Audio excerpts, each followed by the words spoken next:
Will be here. Okay, friends and guests, welcome to Friday Balitaan sa Hotel Rembrandt. At Iho, Kap, bigyan mo ng kape si Congressman. After ng ano? Welcome to Friday Balitaan Hotel Rembrandt. May muntag. And today, I'm very proud that Miss Nebraska is here right now, together with one of our scientists with NASA, Dr. Sayson. And of course, Congressman Barbers will talk about the anti-drugs campaign of the government and about SONA. What do you expect from SONA, Congressman? Sir, Okay. pwede mo pagitan natin yung series para sa web namin. Okay. Shift. Kaya naman. Napakaswerte naman talaga.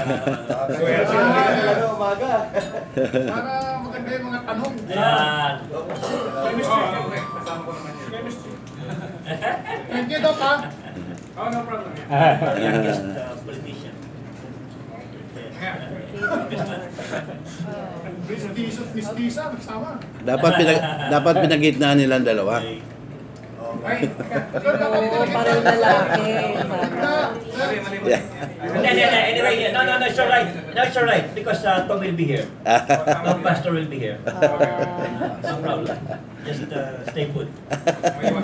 Siguro, we can start not with Mckenna but Dr. Sayson.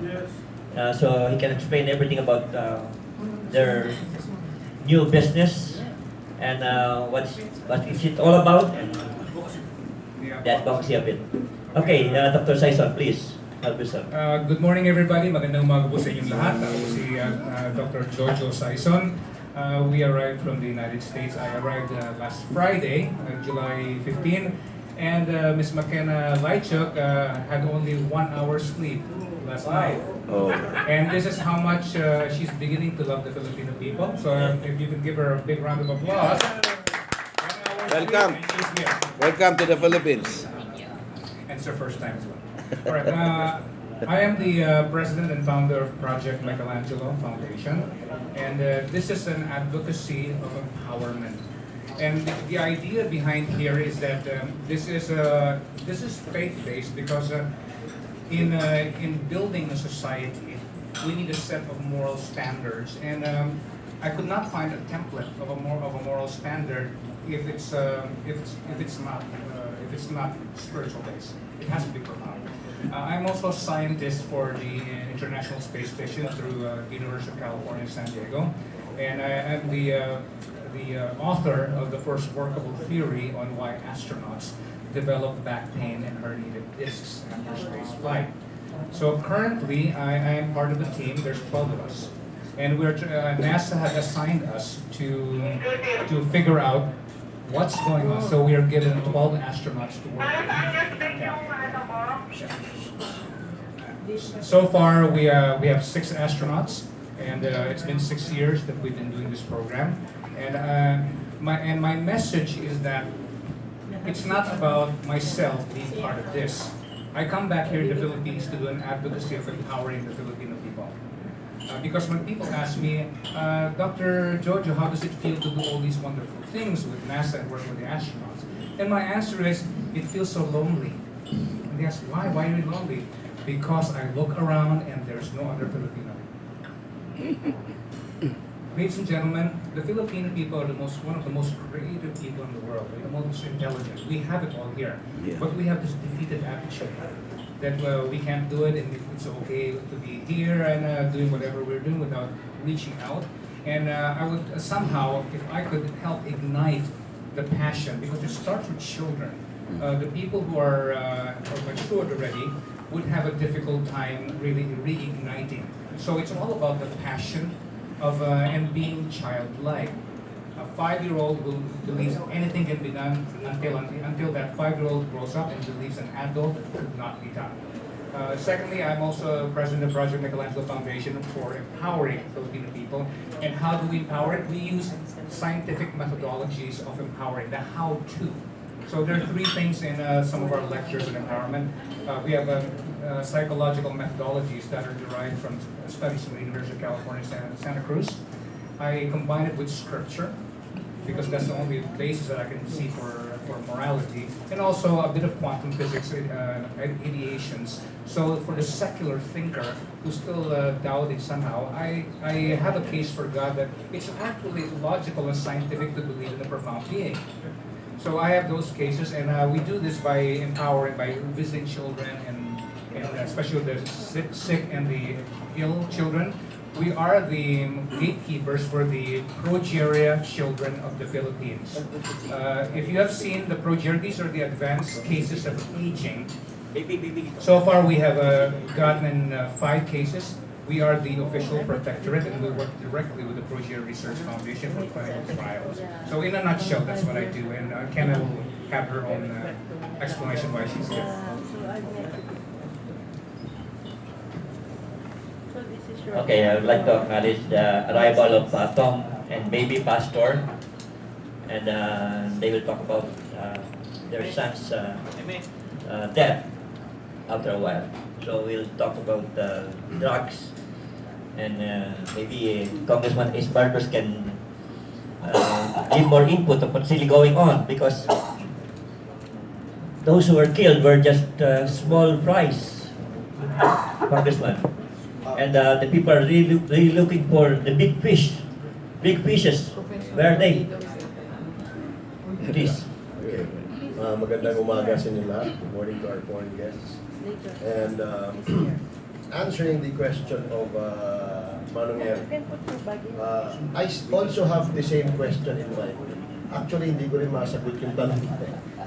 In fact, I've been monitoring, I've been watching the TV, I've been monitoring the news, and I found out that most of those that are quote-unquote killed in the war against drugs are actually small fishes, yung mga maliliit na mga pusher, maliliit na, ika nga, yung mga maliliit na drug lords, barangay drug lord lang yun eh. Well, what we're really going after should be the big ones. Ang problema yata mukhang yung mga malalaking drug lord protected in the 4 corners of a prison cell. What I'm saying is that even when they're inside of the prison cell, they still continue their illegal trade. So I think, and these are people who are identified by no less than our Philippine National Police. Sinabi nila, yung mga nakakulong dyan, yan yung mga malalaking drug lords. So siguro, isa yun sa sagot dun sa iyong katanungan. Alam mo, nakakalungkot dyan, Congressman, ay parang nakikita natin yung ilang puno, pero in the whole forest, di lang nakikita. And the big problem right now is, we're just seeing the Bucor, no? The Muntinlupa. But where are the masterminds and the financiers? Hindi ito. Hindi ito. Saka, it's really sad na parang tayo lahat ay tanga, wherein foreign intelligence, drug agencies worldwide, universally going on inside the Philippines. So it's a big problem for the president if he will not move as soon as he can. Because parang lumalabas he's being blackmailed already. Demilpak na yung sabi niya nung few weeks back, I will kill you. I will arrest you. Suddenly, eto, nandiyan na si Peter Lim. Tapos gagawin pa ng istorya na hindi raw yung Peter Lim na yan. Paano naman di magiging Peter Lim yan? Lahat ng intelligence agency may record. Plus, in 2004, he was invited at the Congress. Remember? And he was pinpointed by the witnesses of Congressman Cuenco. Right, saan si Congressman Cuenco now? Where's he now? Tapos, in dalawang witnesses, they were both killed. So it's really worrisome. Plus, paano kinausap ng ating presidente yung drug lord? Harap-harapan. Protocol-wise, malito Congressman. Medyo delikado, lalong-lalo na ngayon na parang yung nangyari in Thailand during the time of Thaksin is now happening here. Exactly. That's why I wrote about it. It's in my blog. Erick San Juan.blogspot.com. So, we'll have to help the president before it's too late. Dahil kung hindi na lalabas yung talagang mga big fishes, ay parang yung sinabi niya nung una na parang pelikula. Ay parang ito na nga. Can you comment? Well, ako naman, I have no doubts about the seriousness and the passion of the President to go after itong mga drug lords. Malalaki ito eh. At ika nga, hindi naman ito basta-basta. Bakit? Not just our country had problems with drug lords. In fact, even the first world nations like the US also have problems it's a problem. Yeah, and in fact, in Colombia, I don't know if you're familiar with the Pablo Escobar phenomenon, wherein he commanded practically the half of the Colombian army in order to defend himself from persecuted and prosecuted. So, wala ho akong duda dun sa gusto ng ating Pangulo. At ako'y naniniwala na kayang-kaya po niya ito. Siguro ang ating gawin bilang isang bansa, ay pagdasal natin na maging successful ang ating Pangulo, tulungan natin hanggang sa ating magkaya. Because he cannot solve the drug problem alone. He needs the cooperation of the people from barangay. He needs the cooperation of families. Kasi kung ang pamilya, may anak kang drug lord, may pamangking kang drug lord, isurrender mo. O kaya may anak kang gumagamit ng droga, isurrender mo. And these things, these small things, will contribute to the whole anti-illegal drug campaign of the President. The President will not succeed kung walang tulong galing sa ating kapulisan, walang tulong galing sa ating mga kababayan. At lalo-lalo na, walang tulong sa media. So kailangan talaga na magtulungan lahat. Holistic approach. Yeah, holistic yung dapat na approach gawin dito. Dahil hindi talaga magsasabi. Marami na tayong narinig eh. I am declaring war against drugs. Ano nangyari? Sila kinain eh. Di ba? Yun na eh. So ano nangyari? Ngayon, meron na naman nag-declare ng I am declaring war against drugs. And it seems that he is succeeding, no? And yung mga small steps, nagsasucceed siya.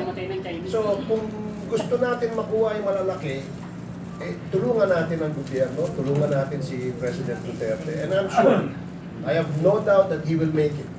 I have no doubt that he will fail in this advocacy. I know he will succeed. Okay, let's hear from our good friend here, former Congressman Jing Paras. Any update, partner? Well, I salute to my colleague in the House during our time, Congressman Barbers. And of course, I'd like to greet our guest from Nebraska. Yes. Well, actually, para sa akin, no, the failure really is with the justice system. All these drugs should have been nipped in the bud since time. If the justice system is very effective and efficient. Sa piskalya pa lang Fiscal. pinipiskal na Fiscal. Pagdating sa judge, Just fix. just fix pa, so judge fix.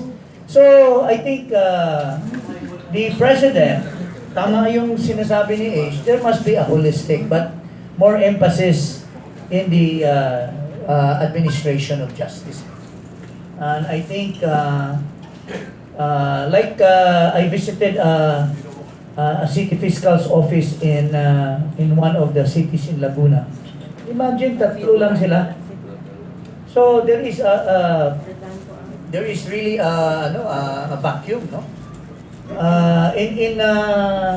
In the province of Negros Oriental, there are 4 courts na walang judges. So how do you... Ito, huli tayo ng huli. Maganda nga itong kay Presidente dahil hindi nadala sa piskal nililibing na lang pero you cannot kill all of them, di ba, Ace? Somehow you have to, like this guy Peter Lim, nakala ko si Presidente mismo papatay doon pagdating hindi naman niya pinatay So, mayroon ding some clouds of doubts whether or not how serious the government. Kung yung pinapatay, yun lang mga pipitsugin. Yung mga Peter Lim, nagka-red carpet pa. Paano naman yan? Ha? So, yun po ang inaano natin ngayon. I think there must be a push from the top to the bottom. Alam mo, nag-ult ako, Congressman, kahapon sa TV kay Peter Lim, no? Nag-ult ako na ultimo yung mga dating operative ng NBI, eh siya bodyguard niya ngayon eh. Di mo napansin yun? Oo. It's really worrisome. Ha? Hindi biro to. Ha? Kaya sana magkaroon talaga ng political will ang ating presidente at dapat, alam mo, at this point in time, na meron nang lumalabas na blackmailan, dapat linisin niya na kagad yung kanyang circle. Immediately. Dahil the mere fact na yung si Peter Lim ay nakipag-usap ng diretso sa kanya, sino nag-ayos nun? Kalat na kalat. Kalat na kalat sa intelligence community, sino nag-ayos ng usapan na yan? Dapat protocol-wise, yung criminal, dapat nakipag-deal sa pulis. Dapat kay Bato lang. Eh bakit pinaharap mo sa presidente na parang VIP treatment pa ron? Di ba? Ang marami nanonood sa atin, marami nakabantay sa atin, maraming diplomats watching the moves of the president. He has really to be careful about these things.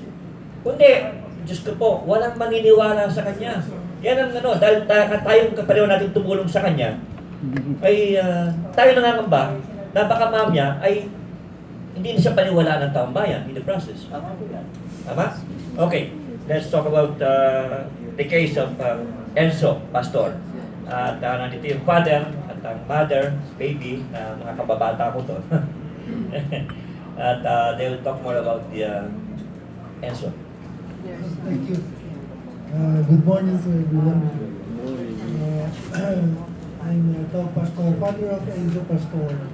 If you're following our murder case, it's been 2 years now.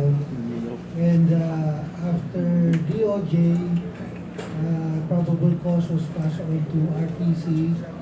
We've been in RTC for the past 1.5 years. And now the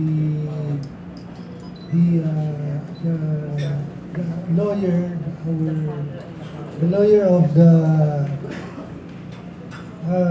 murderers, suspects, have submitted the Court of Appeal petition to drop the case.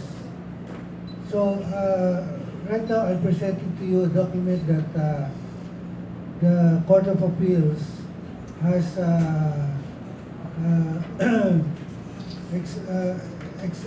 expound us from the case, meaning we are the parents of Enzo. We've been in DOJ as a petitioner, and we are the complainant. In the RTC, we are also the complainant. But once now it's in Court of Appeal, where everything is negotiable. Of course. They are expounding us, expunge us from the case. In simple language, what's the meaning of expunge? Expunge is taking Tagalog, better. Inaalis kami sa case. Initsapuera. Initsapuera. Initsapuera kami. Initsapuera. Oo. Yung something like, yung itong case na ganito, yung Kilaping Lacson, pagdating sa Court of Appeal, i-erase lahat ng mga ginawa sa DOJ, ginawa sa RTC, pagdating sa CA, ito, naging negotiable na. Nagpipili kami kay President Duterte. Siya na yung tumulong sa amin dati, who rewarded all these criminals to be put in jail. So, successful naman tayo. Ngayon naman sa CA, may mga taong Hindi na natakot kay President yan. hindi nakakatakot.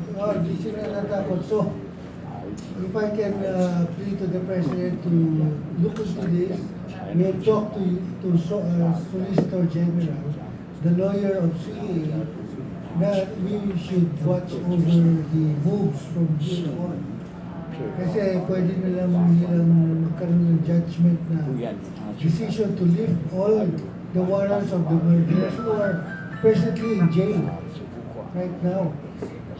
So, maybe my wife will give some insights on Good morning and welcome distinguished guests. Ako po ang ina na napaslang na ating champion racer na si Enzo Pastor. Ako po'y nalulungkot, gaya ng sinasabi ng aking asawa, na kami po ay na-echapuera sa CA, sa Court of Appeals. Nakikita ko po yun kasi kasama po kami sa DOJ at doon nanalo tayo dahil nakita ng may probable cause. Naidala yan sa RTC, doon na-deny lahat ng petition ng kalaban. Kasi nga ho, may malaking ebidensya at may matibay na ebidensya. Ngayon, kasama ho kami dahil kami ang petitioner, ang parents ng namatay na si Enzo. Ngayon, pag nagbigay, notify kami ng CA na nag-file itong si Dalia na i-quash ang kanyang warrant of arrest. Yun naman, nagbigay ang aming private prosecutor ng comment. Ngayon, tumagal na reshuffle ang mga judges. Ngayon may 3 ng judges, biglang lumabas itong resolution bigla na in-expunge na nga ang salita. Na meaning, hindi kami papakinggan. Tinanggal din nila ang private prosecutor namin, which is Becca Bar. So, paano kami maririnig? Paano namin pagtatanggol ang namatay? Hindi na makapagsasalita ang namatay. So, sino ang magsasalita? Naturalmente, ang parents, kami. So, hindi na yata tama yan. The order of the day in Court of Appeal is whoever have given the comment should be heard. Ngayon, nung nakita nila yung comment namin, napakatama. At nakita din naman natin na yung pinirmahang notary public ni Dalia falsified. Kasi nga, ngayon, nasa Indonesia na siya. So, paano siya makakapag-sign ng notary? Ito yung proof from the embassy, from the Indonesian immigration, na talaga po na pumasok itong si Dalia Guerrero sa Jakarta. So, nandun na po ang Interpol looking for a fugitive at large. Hindi siya makakalabas doon dahil napaka-stricto ng Interpol. So, paano siya magta-travel sa Davao to sign that petition? Talagang niloloko na tayo nitong mga, well, with her money, with her connection, the father, The new boyfriend's money. and the new boyfriend's money, which is clearly stated in the news, no? Nakakawala siya. At itong pundasyon nitong petition ni Dalia sa CA, talagang baseless. It's so fraudulent. Kaya bakit papakinggan nitong 3 judges na palagay ko ay nagkaayusan na itchapuera kami na parents ng namatay na si Enzo Pastor. Yun ang aking hinanaing po. Sana po kayong mga media, ilabas natin to at para makita nitong mga matitinong judges na natitira sa Court of Appeals na niloloko na tayo. And one of the program of President Duterte, with an iron fist, no drugs, no crimes, and no corruption. Hindi pa yata nahahawakan itong corruption sa justice system natin. Kaya ako nandito po para umpisahan na to. Makikipag-usap po ako sa inyo, mga media, para isulong natin itong no corruption also. Maraming salamat po. Thank you, baby. Let's go back to Mckenna and Dr. Sayson. Can you give us more information of your participation with the project of Dr. Sayson? Mckenna. Well, good morning, everyone. My name is Mckenna Leitschuck. And first off, I would just like to thank you all for having us and for being so welcoming into your country. You guys have been nothing but sweet and just very welcoming. So I am Miss Nebraska International 2015, which is how I met Jojo Sayson, Dr. Jojo Sayson. And he was more of my mentor for the pageant. And after the pageant was over, he welcomed me into the Project Michaelangelo Foundation. And then shortly after, he came out with his first published magazine online, Angel Rising magazine. And then he invited me to participate in that as well. So I got to write an article for the second publication of that magazine. And the magazine is just about empowering women and bringing all of our different talents and skills and just bring them all together to find that we have the same goals in general, that we're trying to build each other up when, in a world that's trying to break you down always. We're just trying to build each other up and empower each other. There's a diverse amount of people or women that we interview. They come from all walks of life, all different races, and it's just amazing to see how these women come through these adversities and come out on top, and they reach their goals and they reach their dreams. Thank you, Mckenna. Kaya, Dr.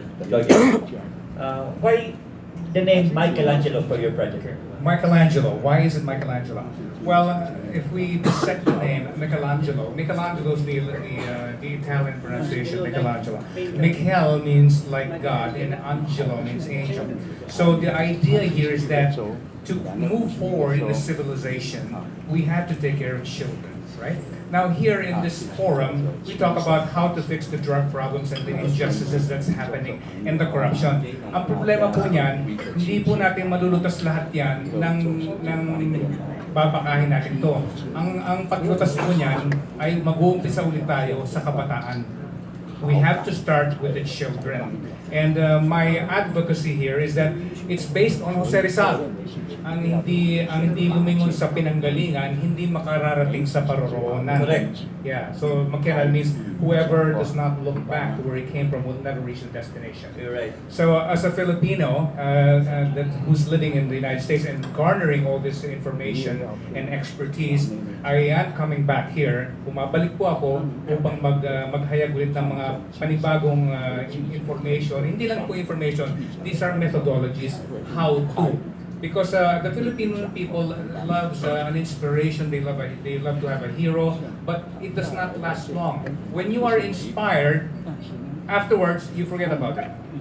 The problem is we have to place a passion to do something different, and it starts with children po. We have to teach them how to break away from the defeated attitude of our culture. Most of the time, yung bahala na o ganyan na lang, bukas na, it's a defeated attitude. We are a beautiful culture, but we also have some aspects in our culture that are self-defeating.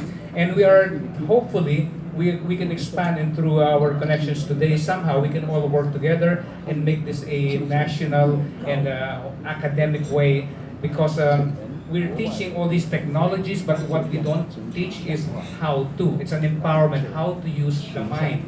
The technology on that is happening. They are being used by the billionaires of the world, the most successful people in the world. Yeah, we'd like to bring those types of thinking habits po ito, natuturo hindi lang sa mga matatanda, kundi sa kabataan. A new way of thinking. The saying is that if you do not change your strategy of thinking, you will have the exact same results. Pilipinas, kung pareho ang pag-iisip kung paano natin babakayan ang mga problema natin, pumapatay lang po ba tayo ng apoy pagka mayroong apoy? Hindi po. Umpisa natin na huwag magkaroon ng apoy. Baguhin po natin ang estratehiya ng ating pag-iisip. Ang tanong po sa akin, paano mo nyo lulutasin ng korupsyon? Ang answer po dyan, hindi nyo malulutasin, hantayin nyo mamatay yung mga tao. Dahil papalitan natin ng mga bagong bata, new youth that has a new way of thinking, and this is not secular, this is not religious, but an amalgamation of that and logic and what is right and wrong. Kaya po, hopefully, I'm calling on our government leaders to not just place the emphasis on just dousing the fires right now. It's bigger, so it's a conflagration, so it's dousing. No, it's okay to do that, but we're forgetting to look back at our children and our women. We have a very strong resource in the Philippines, and these are our women. So I established the Project Michaelangelo Angel Rising magazine po. It's a free online magazine. I'm looking for writers. We're looking for talents. We want to expose the women who are making a big difference, to inspire and to cause a passion po So, yun po ang ating contribution sa akin, na instead of an addition to fixing the problem currently by having a proactive thinking to fix it in the future for the next generation through the children po and the women. Maraming salamat po. Dr. Jojo, that's a good one. I heard that you sent our Philippine flag to space. How did you do it? Ito po, isa pa. We seem to be losing the limelight in the world. Kaya po, last May 30, I set forth as a public outreach of our team, the NASA IVD team. I set forth some volunteers and we placed a high altitude balloon. We launched it May 30, 2016, and it reached an altitude of over 100,000 feet. Meron po tayong Philippine flag na karating sa space. Nasa ano po yan, nasa YouTube. Hanapin niyo po, YouTube, Project Michaelangelo, and then HAB, High Altitude Balloon. You will see the Philippine flag flying there in space. My objective there is to let the youth and the kabataan natin and all the mga mamaya na the Philippine flag has reached space. What else can we do? Kaya po natin to. It's the things that we do not know that we can achieve, and we would like to ignite the children that it's the imagination and the passion and a new strategy of thinking that will save the Philippines in the future. Oh, that's great. Palakpakan natin. It's a good one, Jojo. Okay, let's go back to my friend here, Jing. No? Jing, Yes, sir. Ang ating former president nakalabas na. Despite na umaalma pa itong sila Presidente Noynoy about the release of President Gloria Macapagal-Arroyo. Well, the decision naman is pretty obvious. What you expect, alam mo naman, Filipino culture yan, yung tinatawag nating gratitude. If you remember, we will have 18 years of Chief Justice Sereno. Kawawa na yung mga matatanda na mga well-renowned justices na hindi talaga magiging Chief Justice. Then, there's another guy who was appointed just because he wrote this questionable framework agreement on the Bangsamoro. He was rewarded. O, ito rin yung gratitude. That's still gratitude. Si Marvick rin yun, no? Yes, of course, he will always please Noynoy Aquino. Di ba? That's why they came up with new rules to delay the immediate unexecutory decision. But of course, GMA has been there. She's very patient, and she took it in stride. I mean, it's kudos to her, no, for being there and taking all of this. But this is an exact itong nangyayari ito, no? This is a microcosm of what's really going on in our justice system. If you remember, yung kaso ni Grace po, hanggang ngayon, hindi pa dinidecide nila. There is this set decision. According to Justice Carpio, there was no majority decision that ruled on the issue of citizenship. And they said that they will settle this in the set decision. Pero hanggang ngayon, wala pa pong... So, I'm not saying anything against Grace po, because that's all in the past. But what I'm saying in the light of the decision of GMA, that there is still a lot of things to be desired from the highest magistrate of this country. That napopolitika pa rin yung mga desisyon that must be given really impartial ruling. And that also goes for the case cited by Mrs. Pastor. Ano po, so ito ho sana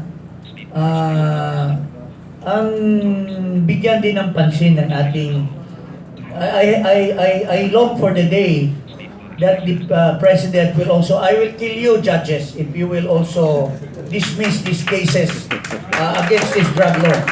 Dapat yun ang sabihin din ng ating Pangulo.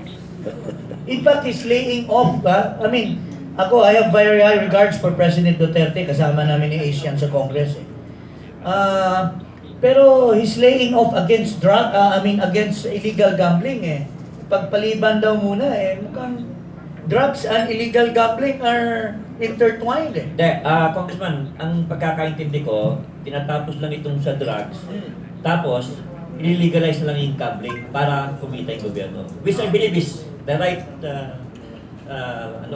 procedure. Okay. Kesa sa puro mga pulis lang ang kumikita, mayors, LGUs. So, it will they will trickle down. pursue that PCSO Kaya lang ang problema is really this drug operation na sobrang nakakalta na yung taong bayan na bakit pati yung mga asset ng mga pulis kalawags ang pinapatay lang, saka yung mga pulis mismong distributor. Ha? Kasi alam mo, nakakatuwa din sa law enforcement units natin. Sila mismo nasisiraan eh. Tinuturo ng isa, pinatay niya yung bata nila.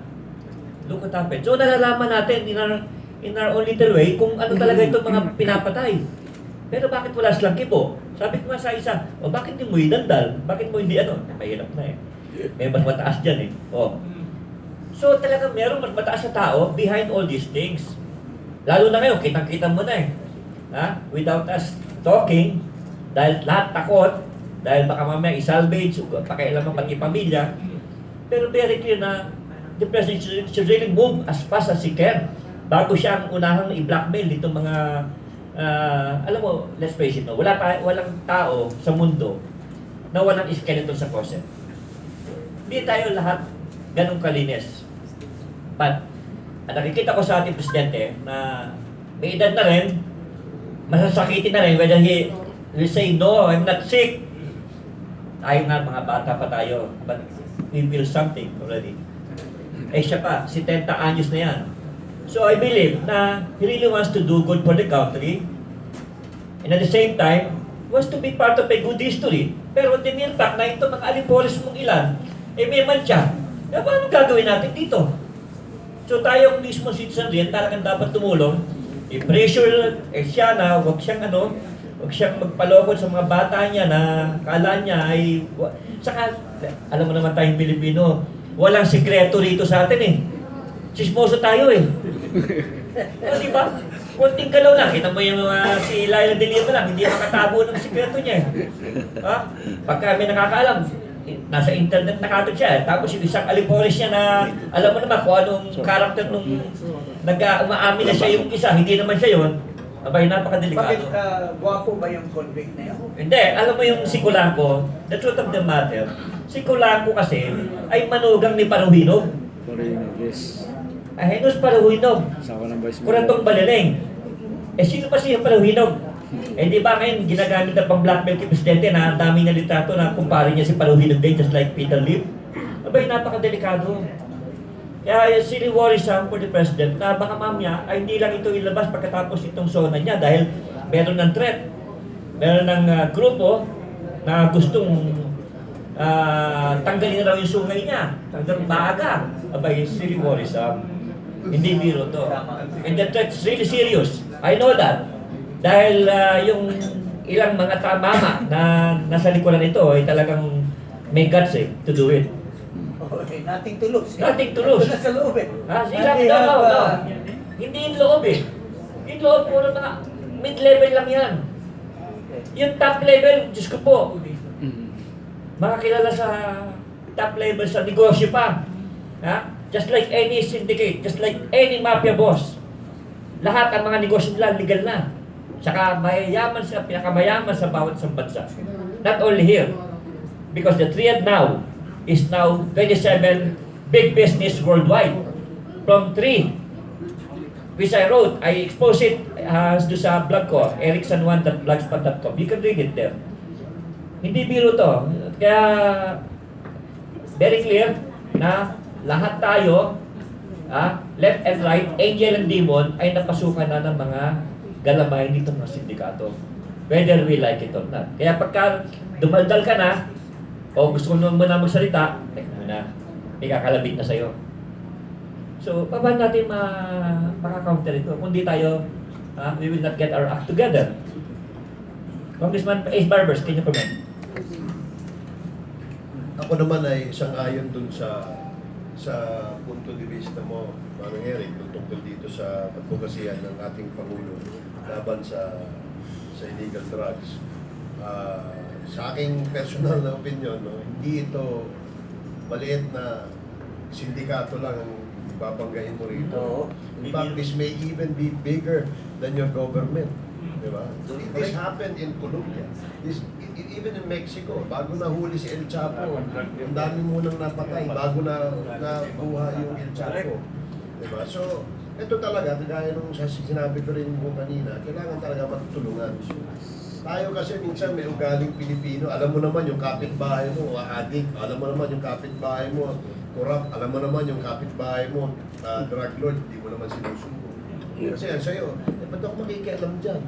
I think yun yung may kultura tayong dapat maalis, kagaya ng sinasabi ni Dr. Sayson, it has to have, we have to have a cultural revolution, or whatever you want to call it. No, it's a cultural change. Indeed, change is coming in the structure of your government. We should also start implementing changes in the mindset, culture, kahit nga yung mga tradisyon natin na hindi naman talaga sa atin. Minsan, yung utang na loob na tradisyon, sometimes it applies doon sa maganda.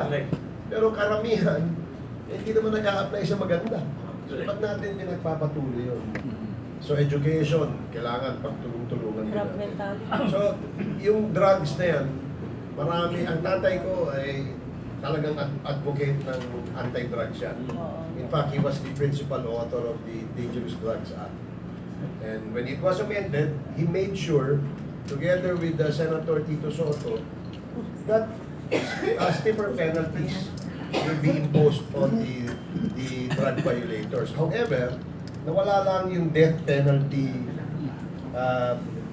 batas natin. Kung kaya, naging parang lumakas yung loob ng mga ito. No? Saan ka naman nakakita? Only in the Philippines. May shabu laboratory sa loob ng preso. Diba?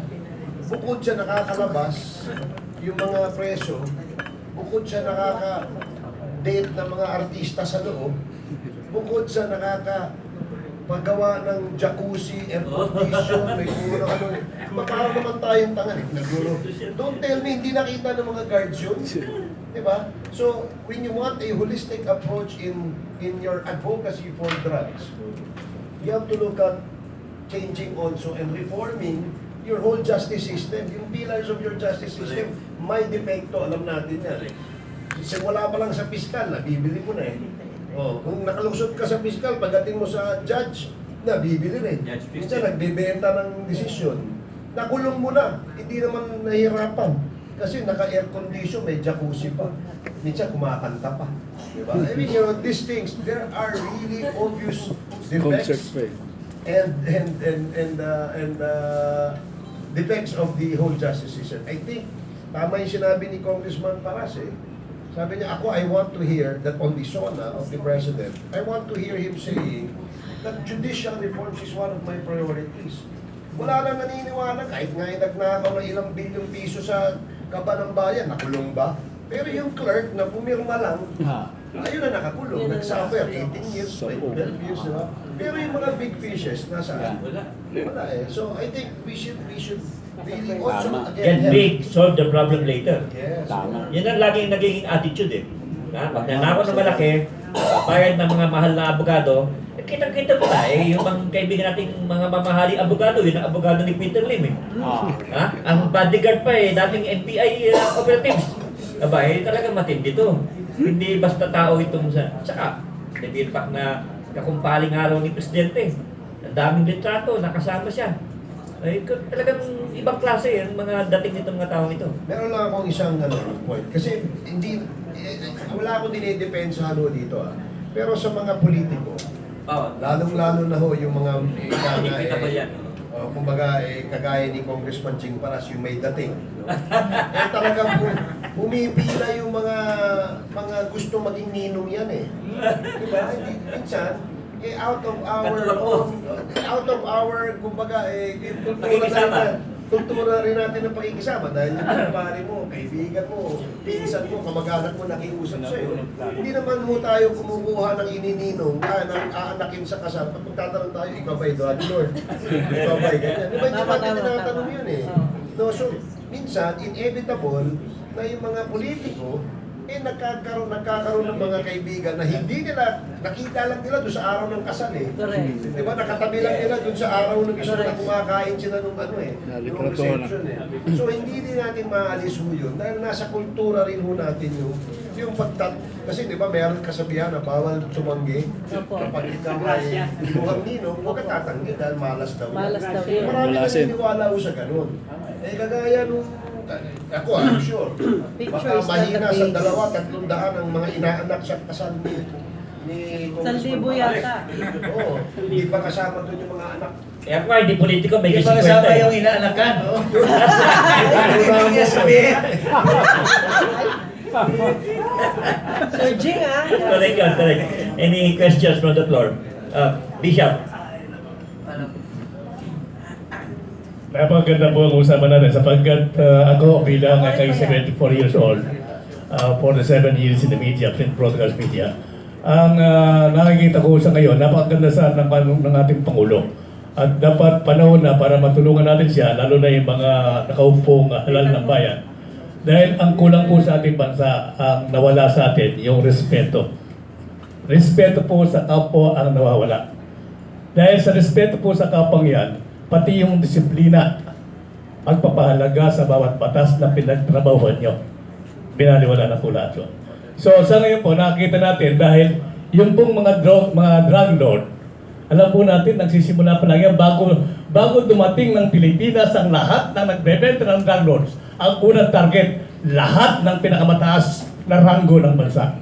Sa mga katuwid po, walang hindi nakakaalam dun sa mga mataas na politician o mga humahawak ng ating bansa. Dahil yun po ang panuntunan ng mga sindikato ng droga. Ang unang hangaring kagad, pakialaman. Parang tayo rin. Pag nagpagagawa tayo ng PR man, anong gagawin natin? Targetin niyo muna lahat yan pagdating ng araw pag may problema. Doon po lumalabas yung mga picture. Na sapagkat yung ating sindikato po ay talagang sinadyayan. Kaya lang, ang kailangan natin sa ngayon, ay tulungan ng presidente. Sapagkat bibihira po tayo magkaroon ng presidente na may sincero na baguhin ang lahat ng mali sa ating bansa. So kailangan natin dito ang tulong ng mga congressman, senador. Ang mabigat nga lang, kung minsan gusto makatulong yung mga ibang halal ng bayan, binubusit pa yung gustong gumawa ng mabuti. So panahon na para pagtulong-tulungan po siguro yung palaganapin natin yung respeto sa kapwa, sapagkat kapag po yung kapitbahay natin ay nirespeto mo dahil tandaan po natin mas mahigit yung kapitbahay kaysa kapatid mong nasa Amerika. Kung may pupunla natin ang respeto sa buong kapaligiran, yan na po ang magsisimula para respetuhin ang lahat ng ating batas. Wala pong respeto ang batas. Hindi na po nirespeto ang batas kaya dumadami. Kaya sa aking panaw, ang aking tulungan po natin ang presidente sa kanyang pagnanais na magkaroon ng pagbabago. Tayong Pilipino nagharap sa kanya ang kanyang ginagamit ngayon. Yun ang kanya sandata, kaya dapat tulungan po natin siya. Thank you, Bishop. At any other, sige, Juby muna. Tanungan ko lang si Congressman Jing. Nabanggit niyo po kasi kanina yung tungkol kay Senator Grace po. Ano po bang problema na hindi po, ano po bang problema na dapat talaga niyang kaharapin? Kasi ang tingin niya qualified siya sa kanyang kinauupuan. Gusto lang po paglilinaw lang po para dun sa mga hindi nakakaalam tsaka yung followers niya. Ako po, wala akong personal against President Grace po. No? Yes, sir. Pero napag-usapan kasi natin yung administration of justice. So, para talagang wala ng doubt na talagang siya ay natural born Filipino at pagpatuloy ng bilang isang senador. Dapat it is the obligation of the Supreme Court to rule with finality the issue against her citizenship. Because if you remember, the first case that was filed against her is questioning her being a natural-born Filipino citizen when she ran for the Senate. And that was filed in the Senate Electoral Tribunal. That was overtaken by events because what was tackled is her qualification as president.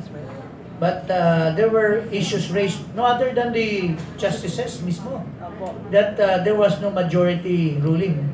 Renowned justices such as Brion, Carpio has raised this issue.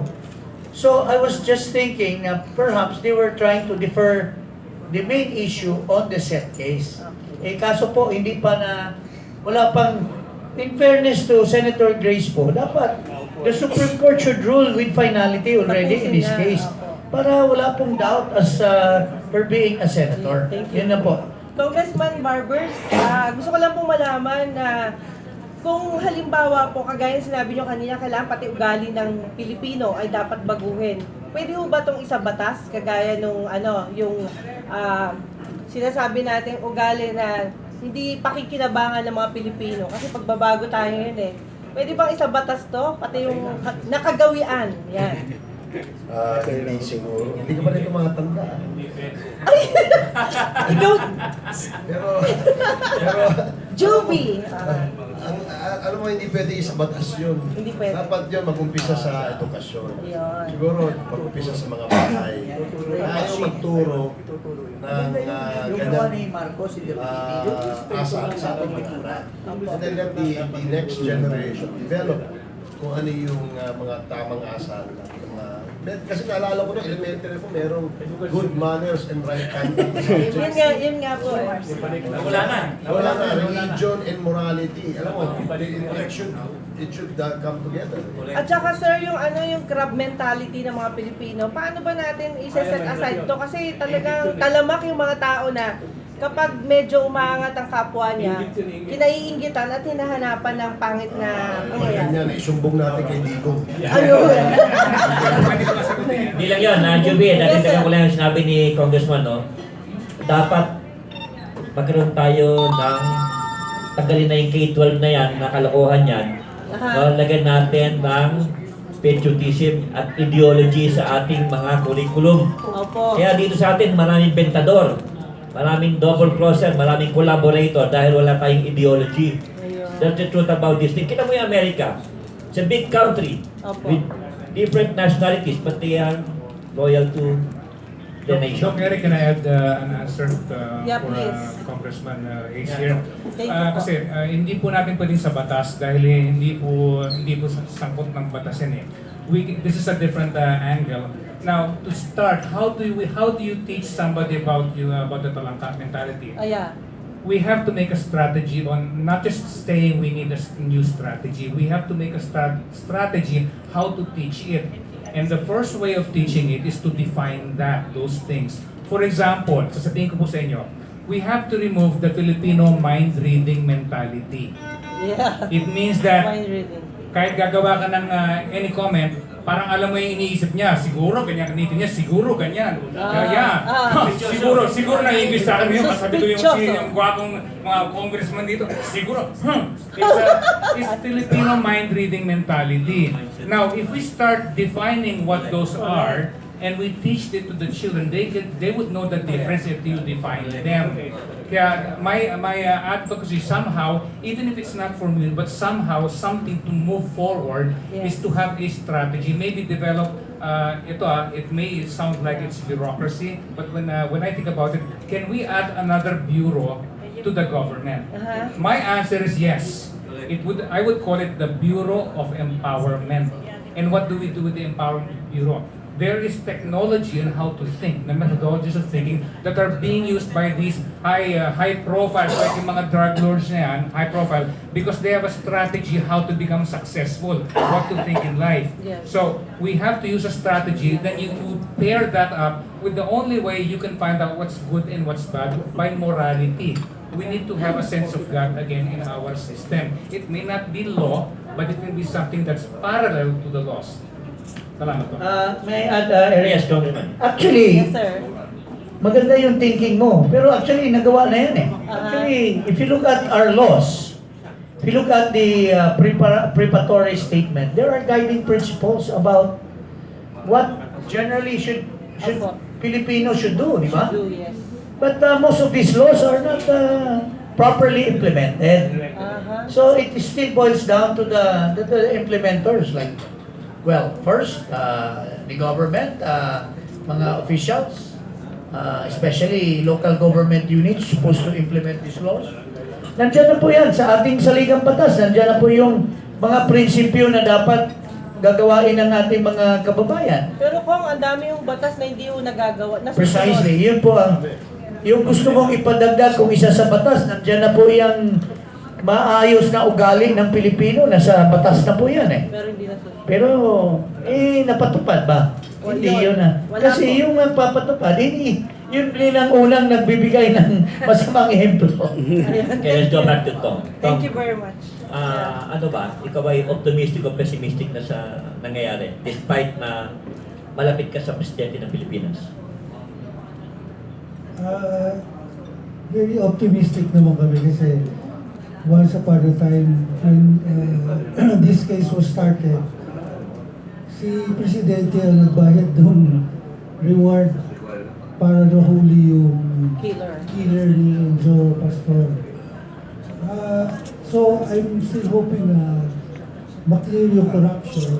Sana dito naman yung next sa judicial. Kasi ako, ngayon ko lang na-experience na totoo pala lahat ng mga naririnig ko about judicial. And I'm going through it. And now I'm experiencing it. Actually, if nobody knows that I'm the son of Senator Tomas Cavili, he's the kasama ni Magsaysay yung father ko ang crash in Cebu noong 1957. And he was one of the leaders in Mindanao. Actually, first senator sa Mindanao. And actually, he's the first who filed for the federalism.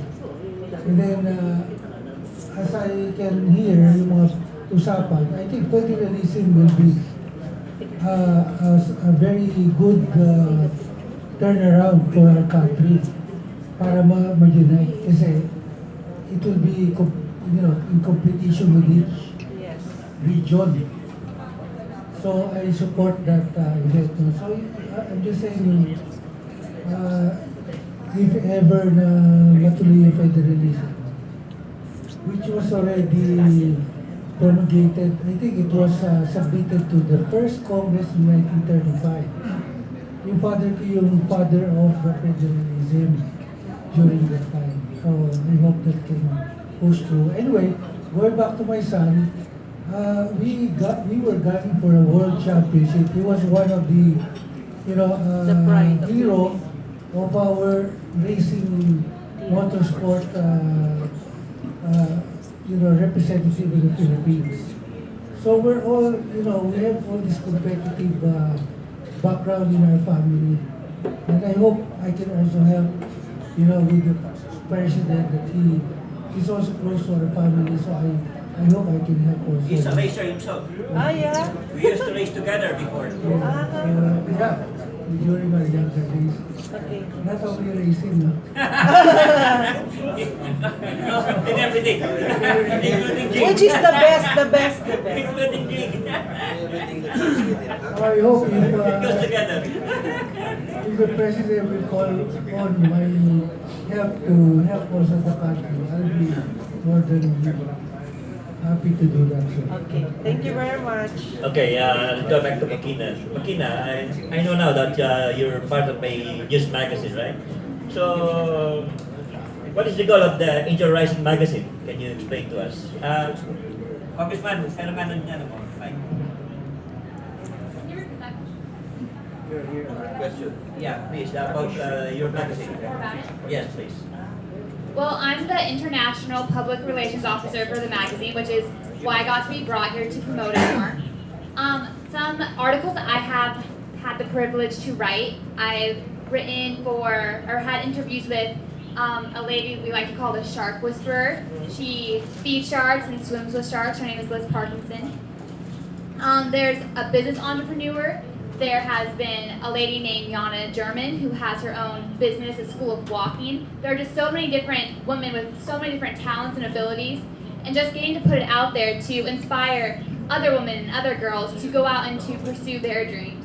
And there's poetry, there's prose, there's recipes, just all different kinds of things in the magazine, and it's all about empowerment and just finding that unity together and finding what we can bring together for us.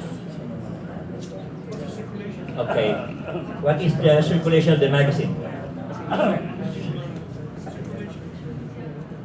Well, it's online, it's free to the public. I'm not sure how many people it circulates through, but I know that you can all go online and find it and read it for yourselves because it's free. Okay, thank you. Okay, maybe you can have your last statement from Jing Paras to Tom. Well, I guess as Congressman Barbers, I think we appeal to the entire nation, no, to band together to support the president. We don't mind if he gets 91% in the survey, but let's convert that 91% support to him, no? Tangible support. Hindi lang yung pag tinanong tayo, ay okay yan si... gawin natin yung contribution natin para lalo maging okay ang ating Pangulo. Di ba? Okay, Jojo. Last call ko nga to, I found out through Congressman is na meron pala tayong mahilig mga race cars. Race cars na. This is not officially announced but I'm announcing this because I want people to see there is a Filipino involved. We are building the fastest car in the world. There's a Filipino involved. I am involved with, I'm the human performance consultant. You can be a proud. Tom can be a proud. And we are using a rocket car that's fueled by hydrogen peroxide and catalyzed by silver. So it is a green rocket. The byproduct is oxygen and water. Now, ito po, the world record is being held by the British and it was started by the US. Kasama po sa team namin the inventor of the rocket, the green rocket, Ray Dosman. And this is going to be driven by Bill Marquardt, and one of my friends, an astronaut, Parazinski, is going to be helping us design the cockpit. Now, ito po, 2017 September is our date, our target date to break. So far, the record is the speed of sound, about 750 miles per hour on the ground. We want to go to Mach 1.2, about 800 miles per hour. And when we do that, it's going to be big news. Yeah, it's going to be a very unusual car. It is shaped like an arrow. Now, 39 feet long, 2 feet wide, 4-inch ground clearance with a thrust of 25,000 pounds. Ito po, I'm announcing this because again, I'm empowerment. I want to let people know that things can be done. And how can it be done? Do you need to be qualified? No, you need to have the passion, and you will find the qualifications for it. Now, as an end note po about how do we do this, we have laws that are not implemented about these laws, how to educate the children. Ang secret po niyan is from the drug lords themselves. Now, sinasabi nyo, we have the pillars that are broken, we have not gone to the top. How do we have so many pillars? It's because marunong sa taas, there's a leader. We need leaders for empowerment so that it will trickle down from the children, and then from the children going up again when they grow up to be the next generation leaders. So, I call for reverse pyramid. I call for leaders who are really, wala na mga utang na loob yan, ha? That because kumpare mo, no? We really have a certain group of people to get the best minds there are to empower from the top. Just like gagayahin mo, you have to fight fire with fire. If they have leadership there, yun ang kulang natin. We don't have leadership here. We need to start from the top, trickle down, but starting from the children reverse. Yeah, yun po. God bless you all po. Thank you po. Very nice. Very impressive. Very impressive. Anyway, ako naman po ang aking panawagan ay siguro dapat ang sambayan ng Pilipino maging mapagmatsyag, maging matalino rin dun sa ating mga paligid kasi hindi naman pwede lahat iasa sa gobyerno. Bakit ba mahirap ang buhay? Kasi ang gobyerno ganyan. Bakit wala tayong ganyan? Kasi gobyerno ganun. Hindi naman pwede isisi lahat sa gobyerno. The government cannot function without the support of the people.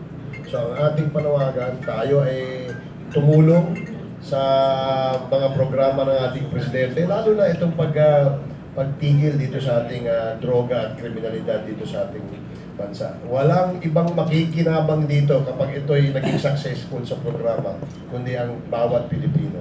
So, success ni Digong Duterte is not his own success. Success ng 100 million Filipinos. Very nice. Okay. Please, Mckenna, last statement. Well, I'm just really excited to be here representing the United States, getting to promote Angel Rising magazine. So, my closing remarks is thank you again for having us, and thank you for being so welcoming. Thank you to Mckenna. Okay, Tom? Well, nice to hear that.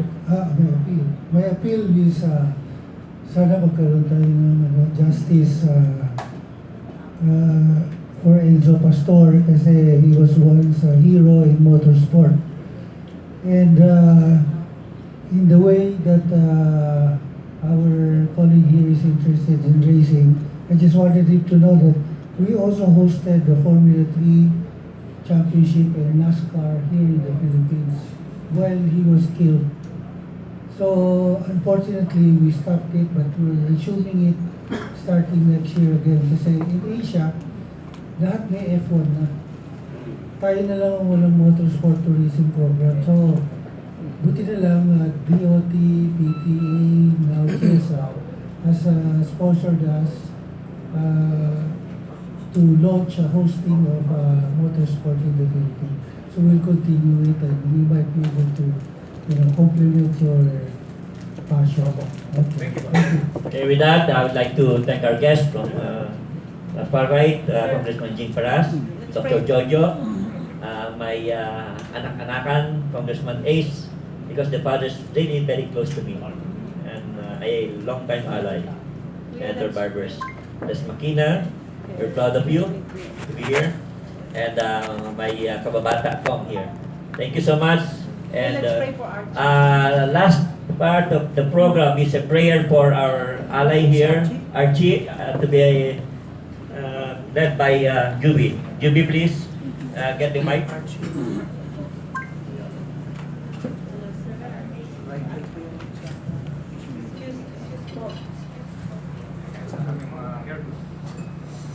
Magsitungo po tayong lahat. Panginoon, maraming salamat sa pagkakataong nagkasama-sama po kami. Pinagdarasal po namin ang kaluluwa ni Mr. Archie Almeida, aming pong kapatid sa anak buhay, isa pong mabuting tao na nagsikap din para mabuhay. Pero po, kinuha na po ninyo siya. Nagpapasalamat po kami, Panginoon, na sana po ay maging tahimik ang kanyang kaluluwa sa piling po ninyo. Bigyan niyo po ng lakas sa loob ang kanyang pamilyang naiwan. Tulungan po ninyo siya at tulungan po ninyo ang kanyang pamilya na mabuhay, bagamat wala na po ang aming kapatid na si Archie Almeida. Sa tulong po ninyo, Panginoon, lakas loob po namin sinasabi na sana po huwag niyo pong pabayaan ang mga buhay at mga patay. Salamat po. Amen. Thank you, Juby, at Archie, wherever you are, may you rest in peace. Thank you so much, and see you next week.